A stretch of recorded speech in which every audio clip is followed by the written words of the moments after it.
bonita es esta zona. Sí, Majestad, sí. Y muy guapo. Somos un pueblo de pescadores, cazadores de ballena. Por cierto, que tendremos que alojarles en la casa de los Evia, que son los únicos que tienen buenas camas, que nosotros no tenemos. Y claro, Majestad, usted ha nacido en cuna fina y nosotros, al garete. ¿Qué va, qué va?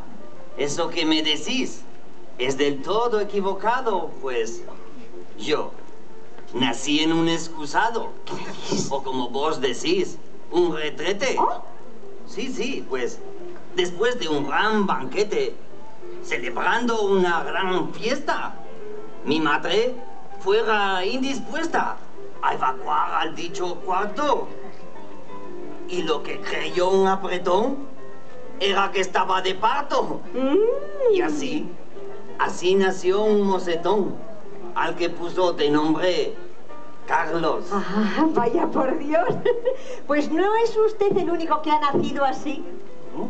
Sí, ya sabe de lo que le hablo. Que hasta el mismo Dios del cielo, el prove, nació en un establo. Ah, sí.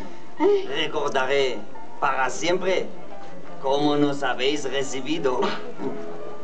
Este trato que nos dais os será reconocido. No, hombre, no os molestéis, Majestad. Si es que vuestra visita sin prevista a nosotros nos llena de dignidad. ¿A que sí?